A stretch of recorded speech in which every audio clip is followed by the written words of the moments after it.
നമസ്കാരം.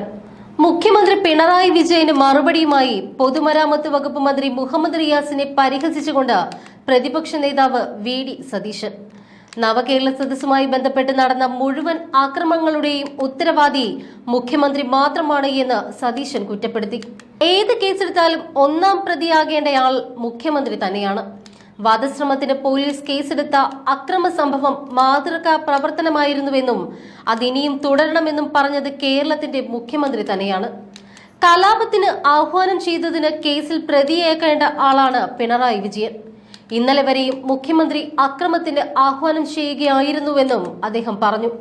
കല്യാശ്ശേരി മുതൽ കൊല്ലം വരെ മുഖ്യമന്ത്രിക്കൊപ്പമുള്ള ക്രിമിനലുകൾ ഞങ്ങളുടെ കുട്ടികളെ ആക്രമിച്ചു.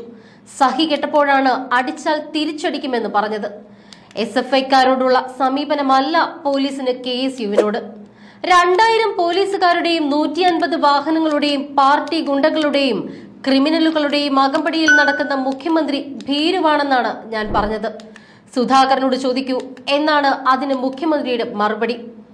പിണറായി വിജയൻ ഭീരുവാണെന്നാണ് സുധാകരനോട് ചോദിച്ചപ്പോൾ മറുപടി പറഞ്ഞത് എന്നും സതീശൻ കൂട്ടിച്ചേർത്തു. KSUക്കാരെയും യൂത്ത് കോൺഗ്രസുകാരെയും അടിച്ചാൽ ആരും ചോദിക്കില്ല എന്നതാണ് ധാരണയെങ്കിൽ ആ ധാരണ തെറ്റാണ്. അടിച്ചാൽ തിരിച്ചടിക്കുക തന്നെ ചെയ്യും. പോലീസ് നിഷ്പക്ഷമായി കേസെടുത്തില്ല എങ്കിൽ ഞങ്ങൾക്ക് വേറെ മാർഗമില്ല.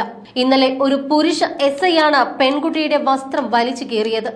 പ്രതിപക്ഷ നേതാവിനെ ഒന്നാം പ്രതിയാക്കി കേസെടുത്ത് പേടിപ്പിക്കാനൊന്നും മുഖ്യമന്ത്രി തയ്യാറാകേണ്ട. ജയിലിൽ പോകാനും പേടിയില്ല. ഇല്ലാത്ത കേസിൽ കുട്ടികളെ ജയിലിലാക്കിയാൽ അവർക്കൊപ്പം പ്രതിപക്ഷ നേതാവും ഉണ്ടാകും. പ്രതിപക്ഷ നേതാവിന് നിരാശ എന്നാണ് മുഖ്യമന്ത്രി പറയുന്നത്. ദിനംപ്രതി ജനങ്ങളാൽ വെറുക്കപ്പെട്ട സർക്കാരിനെ കാണുമ്പോൾ എനിക്ക് നിരാശ എന്തിന്? കമ്മ്യൂണിസ്റ്റ് പാർട്ടിയെ കേരളത്തിന്റെ മണ്ണിൽ കുഴിച്ചു മൂടാൻ നടത്തിയ യാത്രയാണ് എന്ന് ജനങ്ങൾ വഴിയരികിൽ നിന്ന് പറയുമ്പോൾ പ്രതിപക്ഷത്തിന് നിരാശ എന്തിനാണ്? കേരളത്തിൽ നടന്ന എല്ലാ ഉപതെരഞ്ഞെടുപ്പുകളിലും UDFന് കൃത്യമായ മുൻതൂക്കമുണ്ട്. പിന്നെ ഞങ്ങൾക്ക് എന്തിനാണ് നിരാശ? മുഖ്യമന്ത്രി സ്ഥാനത്തെ ഞാൻ ബഹുമാനിക്കുന്നു. വിജയൻ എന്ന് വിളിക്കാൻ അറിയാൻ പാടില്ലാത്തത് കൊണ്ടല്ല, ബഹുമാനപ്പെട്ട മുഖ്യമന്ത്രി എന്നാണ് ഞാൻ വിളിക്കാറുള്ളത്. മുഖ്യമന്ത്രി പ്രതിപക്ഷ നേതാവിന്റെ പേരെടുത്ത് വിളിച്ചുവെങ്കിൽ അത് അദ്ദേഹത്തിന്റെ ഔചിത്യം. എന്റെ പേരല്ലേ വിളിച്ചത്.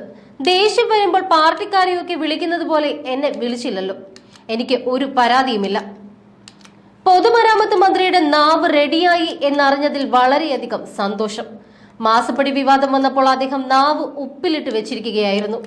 കണ്ണാടി നോക്കിയാൽ പ്രതിപക്ഷ നേതാവ് ലജ്ജ കൊണ്ട് മുഖം കുനിക്കുമെന്നാണ് പൊതുമരാമത്ത് മന്ത്രി പറഞ്ഞത്. അഭിമാനത്തോടെ തല ഉയർത്തി നിൽക്കാവുന്ന കാര്യങ്ങളെ ഞാൻ ചെയ്തിട്ടുള്ളൂ. അത് ഓരോരുത്തരുടെയും ആത്മവിശ്വാസമാണ്. വിലയിരുത്തേണ്ടത് ജനങ്ങളാണ്. പൊതുമരാമത്ത് മന്ത്രി കണ്ണാടി നോക്കിയാൽ എങ്ങനെ ഈ സ്ഥാനത്തെത്തിയത് എന്നതിന്റെ പൂർവ്വകാല കഥകൾ അറിയും.